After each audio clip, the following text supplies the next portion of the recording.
Hello दोस्तों, मैं सुप्रिया आप सभी को Supriya education hub YouTube channel पे स्वागत करती हूँ। आज के वीडियो में क्या करने वाले हैं, जैसे कि आप सभी को पता है डेली सुबह 7 बजे मैथमेटिक्स ऑनर्स की क्लासेस चलती है 21 से 24 सेशन और 20 से 23 सेशन पार्ट 2 के लिए। अभी हम लोग रियल एनालिसिस पढ़ रहे हैं और हम लोगों का ये लेक्चर नंबर 3 है। लेक्चर नंबर 1 में हम लोग बेसिक कांसेप्ट क्लियर किए थे और लेक्चर नंबर में हम लोग थ्योरम को प्रूव किए थे और आज भी हम लोग क्या करने वाले हैं, थ्योरम को ही प्रूव करने वाले हैं। तो चलिए स्टार्ट करते हैं आज का क्लास। सबसे पहला नंबर क्वेश्चन क्या है, state and prove Cauchy general principle of convergence of a sequence. तो देखिए ये बहुत ही इंपॉर्टेंट है। ऐसे मैं इसको कॉची पढ़ी हूँ लेकिन कॉची नहीं पढ़ते, इसको कुशी पढ़ते हैं, तो आप लोग सही पढ़िएगा, ठीक है। क्या है, स्टेट एंड प्रूव कुशी general principle of convergence of a sequence. तो चलिए पहले हम लोग क्या जानेंगे, स्टेटमेंट जानेंगे और फिर हम लोग इसको प्रूव करेंगे। तो क्या है, the necessary and sufficient condition for the convergence of a sequence n is that for a given arbitrary small positive number epsilon there exist a positive number भी सच दैट।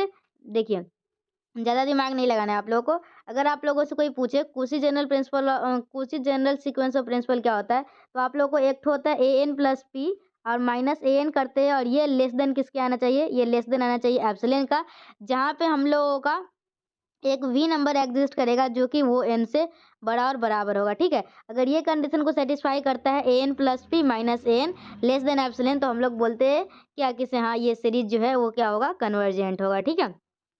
तो चलिए अब पहले नेसेसरी कंडीशन देख लेते हैं और फिर हम लोग क्या करेंगे, फिर सफिशिएंट कंडीशन देखेंगे। तो हम लोग नेसेसरी कंडीशन में क्या करेंगे, नेसेसरी कंडीशन में हम लोग लेके चलेंगे ए एन एक कन्वर्जेंट सीक्वेंस है। तो चलिए मान लीजिए आप लोगों का एक सीक्वेंस है ए एन जो कि कन्वर्जेंट है। तो अगर कोई भी सीक्वेंस कन्वर्जेंट होता है इसका मतलब आप लोग समझते हैं, अगर लेक्चर 1 देखे होंगे तो पता होगा। कोई भी सीक्वेंस अगर कन्वर्जेंट है मतलब अगर हम लोग उसका एन टेंड्स टू इनफाइनाइट निकालते हैं तो वो हम लोगों का एक फाइनाइट लिमिट देता है, ठीक है। तो हम लोग मान लिए क्या ए एन एक कन्वर्जेंट सीक्वेंस है, मतलब देन इसका एक लिमिट आएगा क्या, then it must tends to a limit. तो एक एक लिमिट ये फाइनल टेंड करेगा और वो लिमिट हम लोग मान लेंगे एल, ठीक है। तो let L be such limit, ठीक है। तो hence it follows that for a given arbitrary small positive number epsilon where exist a positive integer V such that. तो ये आप लोगों का ए एन माइनस एल किसके लेस देन होगा, एप्सिलॉन बाई टू, ठीक है। और जिसमें हम लोग का एन जो है वो बड़ा और बराबर होगा किससे, वी से। एक ही क्वेश्चन ये आ गया। दूसरा क्या आएगा, दूसरा आएगा हम लोगों का देन इट फॉलोज दैट, ये हम लोग को इसको ही फॉलो करेगा n plus p minus L, ठीक है। और ये हम लोग ये एप्सिलॉन बाई टू क्यों लेते हैं मैं आप लोगों को बता देती हूँ। बेसिकली हम लोग को लास्ट में प्रूव करना होता है क्या, वो लेस देन एप्सिलॉन क्या है, ठीक है। तो ये एप्सिलॉन बहुत ही छोटा क्वांटिटी होता है, तो हम लोग इसको एप्सिलॉन बाई टू और कहीं काम पर आता है एप्सिलॉन बाई थ्री भी लिख सकते हैं, ठीक है। हम लोग मतलब कि थोड़ा सा प्रूफ करने के लिए ये सब करते हैं, ठीक है। तो अब हम लोग क्या करेंगे, अब हम लोग निकालेंगे A N plus p minus A N निकालेंगे, क्यों, क्योंकि हम लोग को लास्ट में तो यही दिखाना है ये लेस देन एप्सिलॉन क्या आना चाहिए, तो हम लोग इसको दिखाएंगे, ठीक है। तो हम लोग ये ए एन प्लस हम लोग इसको क्या लिख सकते हैं, दोनों तरफ माइनस एल कर दीजिए और ए एन प्लस एल ये आ गया और ये आ गया। अब मैं आप लोगों को कल का एक कंसेप्ट बताना चाहती हूँ, एक बताई थी, कॉम्प्लेक्स नंबर का प्रॉपर्टी है, Z one plus Z two है ना, ये किसके बराबर होता है, लेस देन और इक्वल टू जेड वन का मॉडुलस प्लस जेड टू का मॉडुलस। यही अगर माइनस के लिए ही पूछे तो वो भी प्लस ही आता है। बहुत सारे स्टूडेंट को लगता है यहाँ पे माइनस है यहाँ पे प्लस होना चाहिए, लेकिन नहीं, वो प्रॉपर्टीज है। आप लोग अगर क्लास 11th में कॉम्प्लेक्स नंबर अच्छे से पढ़े होंगे तो पता होगा, ठीक है। तो ये आप लोगों का, या फिर फंक्शन भी पढ़े होंगे ना तो फंक्शन में भी बताया जाता है। तो ये आप लोगों का लेस देन इक्वल टू क्या हो जाएगा, ये अलग टर्म आ जाएगा, ये अलग टर्म आ जाएगा और ये किसके बराबर है, एप्सिलॉन बाई टू के, और ये भी किसके बराबर है, एप्सिलॉन बाई टू के। तो अगर आप लोग देखिएगा तो ये क्या आया, जो फाइनल आंसर आया वो लेस देन एप्सिलॉन क्या आया, और हम लोग को यही दिखाना था क्या, ए एन प्लस, अगर हम लोग ए एन कोई कन्वर्जेंट सीक्वेंस लेते हैं तो वो इस कंडीशन को सेटिस्फाई करता है। अब हम लोग क्या करेंगे, अब हम नेसेसरी कंडीशन में हम लोग ये काम किए। सफिशिएंट कंडीशन में क्या करेंगे, सफिशिएंट कंडीशन में हम लोग लेंगे एक जो एन प्लस ये वाला कंडीशन हम लोग लेंगे और ये वाला कंडीशन हम लोग ले लिए। अब हम लोग को दिखाएंगे एन जो है हम लोग का ये कन्वर्जेंट सीक्वेंस है, अगर ये कन्वर्जेंट है मतलब ये एक फाइनाइट लिमिट को टेंड कर रहा होगा। तो चलिए दिखा देते हैं। तो ये हम लोग तो मान ही लिए हैं, ठीक है। और तो हम लोग का यहाँ से क्या आ जाएगा, अगर ये आप लोग को है तो आप लोग इसको किस तरीके से लिख सकते हैं, इसको आप लोग इस तरीके से लिख सकते हैं। मैं चलिए ये कैसे लिखे है ये वाला लाइन, ये मैं थोड़ा सा आप लोग को एक्सप्लेन कर देती हूँ। आप लोगों को लिमिट पढ़ाए थे उस टाइम याद है, आप लोगों को पढ़ाए थे एल माइनस एप्सिलॉन और लेस देन ए एन और एल प्लस एप्सिलॉन, जिसमें एल हम लोग का क्या होता था, फाइनाइट लिमिट होता था।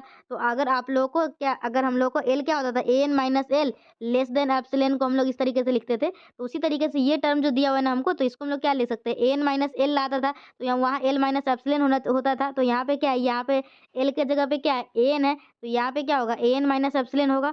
और यहाँ पे ए एन आता था तो यहाँ पे ये टर्म क्या है, ए एन प्लस पी, और यहाँ पे क्या आया, ए एन प्लस ई आया। तो आप लोग देख सकते हैं ये आप लोग को ये जो ए एन प्लस पी है, इसमें लीस्ट अपर बाउंड भी एग्जिस्ट कर रहा है और upper bound, least upper bound और ग्रेटेस्ट लोअर बाउंड एग्जिस्ट कर रहा है, दोनों के दोनों, मतलब इसमें लोअर बाउंड भी अपर बाउंड भी है। तो ये सीक्वेंस हम लोग का क्या हो जाएगा, बाउंडेड हो जाएगा। ठीक है, और बाउंडेड हो गया, चलिए ठीक है। तो हम लोग मान लेंगे क्या, कैपिटल एम इसका लीस्ट अपर बाउंड है और स्मॉल एम जो है ना वो ग्रेटेस्ट लोअर बाउंड है, ये sequence A N plus P का। तो हम लोग अगर यहाँ से दिखा देंगे, क्या दिखा देंगे, A N plus P greater than किसके हो जाएगा, एम माइनस एप्सिलॉन के, और ए एन पी किसका होगा, स्मॉल एम है, ठीक है, प्लस एप्सिलॉन के। और हम लोग क्या करेंगे, दोनों को सॉल्व कर लेंगे। तो हम लोग को जो फाइनल आंसर आ गया, क्या आ गया, M minus epsilon, capital M minus epsilon, ये किसके आया, लेस देन 2 एप्सिलॉन को। और एप्सिलॉन जो है ना बहुत ही छोटा क्वांटिटी है, तो अप्रॉक्स ये 0 के बराबर होगा। तो हम लोग का यहाँ से क्या आया, एम और एम आपस में बराबर है। तो from 3 we have a N plus p क्या आ गया, एम माइनस एप्सिलॉन, और ए एन प्लस पी क्या आ गया, एम प्लस एप्सिलॉन। तो यहाँ से हम लोग कंबाइन करके क्या बोल सकते हैं, यहाँ पे ए एन प्लस पी जो है इसका, तो ये हम लोग का एम माइनस एप्सिलॉन, और यहाँ पे क्या है, एम प्लस एप्सिलॉन। तो इसको हम लोग ये लिख सकते हैं। और ये लिख रहे हैं, इसका क्या मतलब, ये जो है वो टेंड करेगा किसको, टेंड करेगा एम को। और हम लोग को यही तो दिखाना था, ए एन प्लस पी जो है कन्वर्जेंट सीक्वेंस है और ये टेंड कर रहा है एम को। ठीक है, तो इस तरीके से हम लोग का Cauchy general principle of convergence proof होता है। पता नहीं आप लोग को समझ में आ रहा होगा या नहीं, मैं थोड़ा सा एक बार और अच्छे तरीके से बता देती हूँ। ठीक है, हम लोग क्या कर रहे हैं, हम लोग बेसिकली कॉची जनरल प्रिंसिपल, ये बहुत ही इंपॉर्टेंट है इसलिए बता देते हैं। क्या है, हम लोग को एक Cauchy general principle of convergence है, ठीक है, हम लोग इसको प्रूव करना है।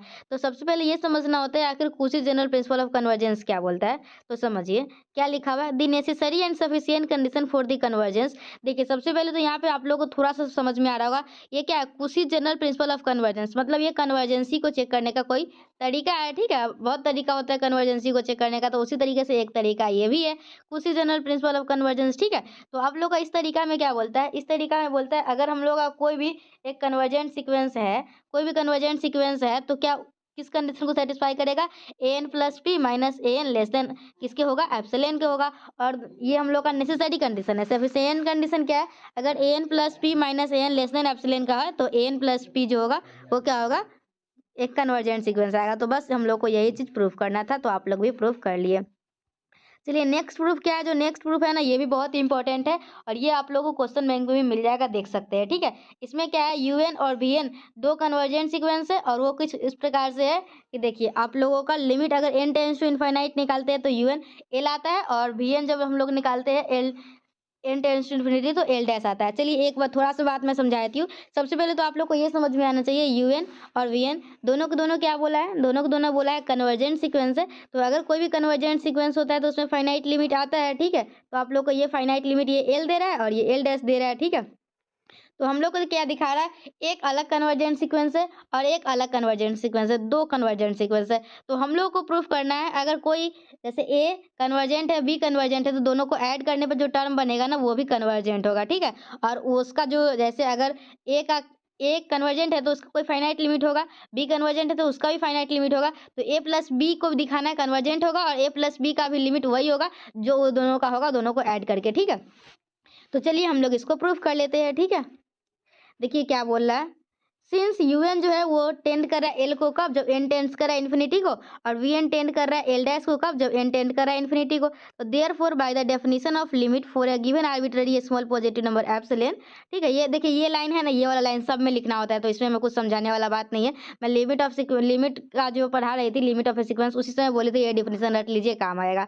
देयर एग्जिस्ट है, तो यहाँ पे ले लेते हैं M1 और M2 के लिए एग्जिस्ट कर रहा है, तो यूएन माइनस एल हो जाएगा इसमें लेस देन एप्सिलॉन बाई 2, और यहाँ वीएन माइनस एल डैश हो जाएगा। ये इक्वेशन 2 और इक्वेशन 3 मान लीजिए। अब हम लोग क्या करेंगे, यहाँ m और m2 है ना, तो इसमें एक हम लोग m मान लेते हैं। ठीक है, जो कि मैक्सिमम है इस दोनों का। तो let m be the maximum of m1 and m2, so 1 and 2 hold क्या हो जाएगा, तो 1 and 2 जो होगा वो n, और ये लेस देन और इक्वल टू किसके हो जाएगा, m के हो जाएगा।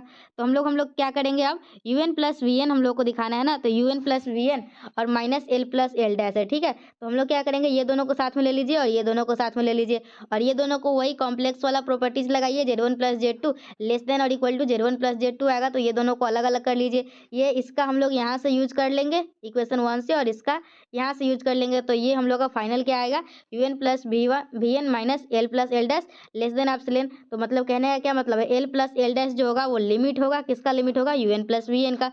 तो हम लोग यही दिखाना था, hence sequence un plus V n जो है कन्वर्जेंट होगा और किसको कन्वर्ज करेगा, एल प्लस एल डैश को, ठीक है।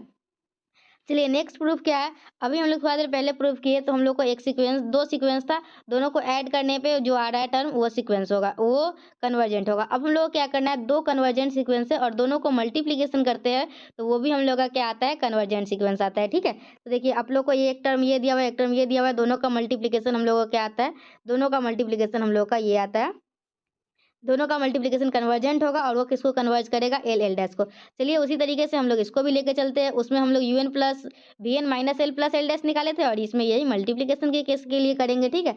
तो since un tends to L, since क्या un tends to L as n tends to infinity और vn tends to L dash as n tends to infinity, तो हम लोग का क्या हो जाएगा, तो un और vn जो है कन्वर्जेंट सीक्वेंस है, अगर prove that the convergent sequence है, कहने का क्या मतलब है, ये बाउंडेड भी होगा, ठीक है। तो ये बाउंडेड होगा मतलब un जो है वो लेस देन और इक्वल टू के हो जाएगा और vn किसके होगा, लेस देन और इक्वल टू के डैश के, जहाँ पे k और k डैश जो है वो हम लोग का क्या है, फाइनाइट नंबर है। तो चलिए अब हम लोग क्या करेंगे, अब हम लोग इसको निकालेंगे un vn minus L L dash, ठीक है। तो अब हम लोग देखिए क्या करेंगे, यहाँ पे ध्यान से देखना है आप लोगों को, नहीं तो फिर दिक्कत हो जाएगी।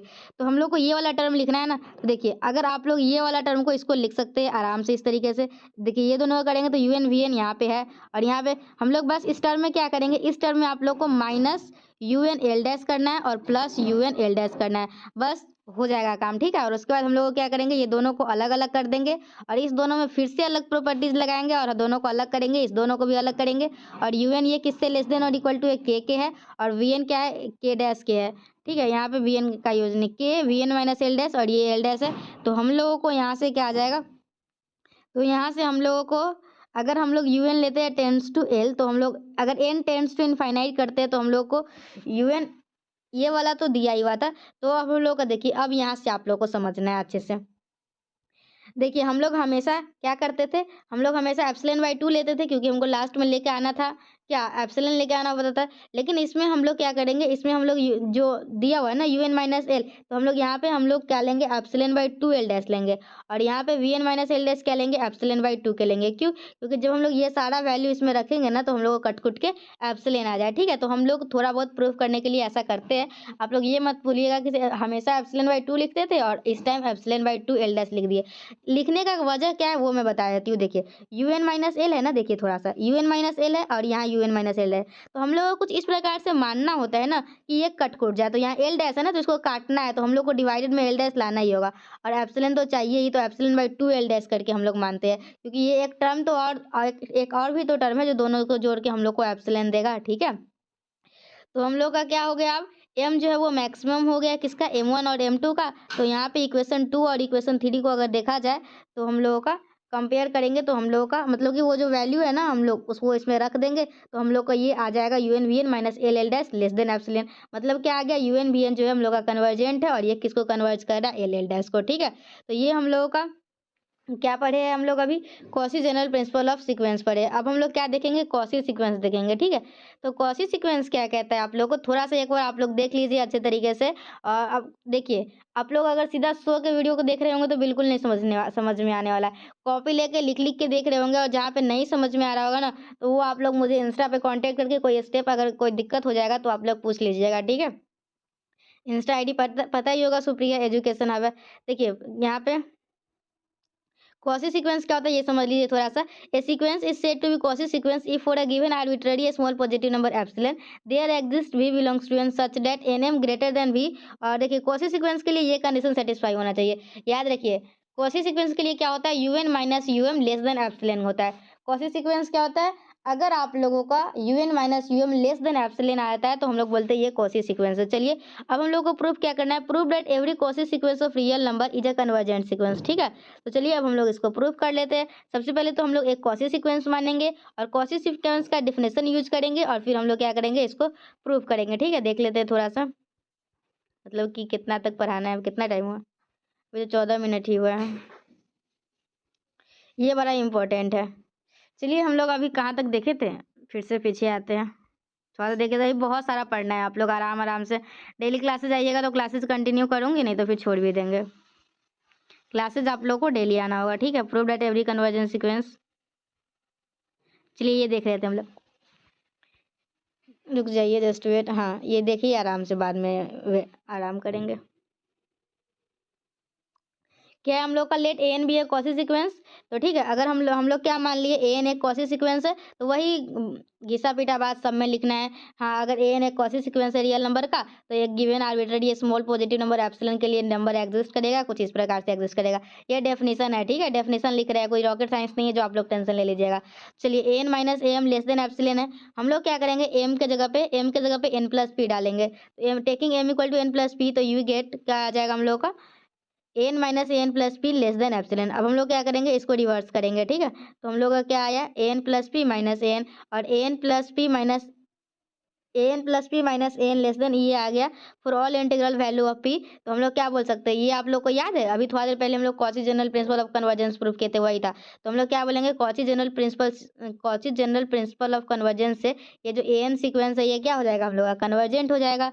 तो हम लोग को बस यही तो प्रूफ करना था, यही तो दिखाना था, जो एक कॉची सीक्वेंस होता है रियल नंबर का वो कन्वर्जेंट होता है। कॉची सीक्वेंस क्या होता है, a N minus a m less than epsilon. A N minus a m less than epsilon है, बस हम लोग को एम के जगह पे एन प्लस पी डालना था और थोड़ा सा रिवर्स करना था, बस सारा काम बन गया। और इस तरीके से हम लोग का ये प्रूफ भी हो गया। ठीक है, hence by Cauchy general principle of convergence the sequence an is convergent, thus every Cauchy sequence of real number is a convergent sequence। ठीक है, कितना आराम से हो गया ना।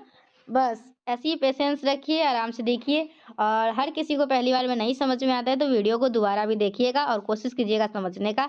फिर भी नहीं आएगा तो कोई कोई पार्टिकुलर थ्योरम नहीं आएगा ना आप लोगों को समझ में, और वो पार्टिकुलर थ्योरम अगर आप लोगों को क्वेश्चन में भी मिल जाएगा, मतलब वो बहुत ही ज़्यादा इंपॉर्टेंट है, तो आप लोग बोलिएगा तो मैं उस थ्योरम को फिर से प्रूफ करवा दूंगी, इसकी चिंता भी आप लोग नहीं कीजिएगा। ठीक है, देखिए क्या है, proof that every convergent sequence of real number is a Cauchy sequence. आप लोगों को अब क्या प्रूफ करना है, पीछे हम लोग प्रूफ किए कि कॉची सीक्वेंस जो होगा ना वो सारे के सारे कन्वर्जेंट सीक्वेंस होगा। अब हम लोग को क्या करना है, एक कन्वर्जेंट सीक्वेंस दिया हुआ है और हम लोग को बताना है ये कॉची सीक्वेंस है। ठीक है, कॉची सीक्वेंस दिखाना है, मतलब हम लोग को दिखाना होगा a N minus a m less than किसके है, एप्सिलॉन का। तो चलिए हम लोग पहले एक कन्वर्जेंट सीक्वेंस मान लेते हैं। तो let a n be a convergent sequence of real number which converges to L. ठीक है, अगर कोई भी कन्वर्जेंट सीक्वेंस है तो उसका फाइनाइट लिमिट होगा, और वो फाइनाइट लिमिट हम लोग मान लिए एल है। तो फिर हम लोग डेफिनेशन यूज कीजिए, तो then by definition of limit for a given arbitrary small positive number, सभी में यही लिख रहे हैं, then by definition of a limit for a given arbitrary small positive number epsilon there exist v belongs to n such that, इस प्रकार से होगा a N minus L less than epsilon होगा। ठीक है, लिमिट का डेफिनेशन तो यही बोलता है।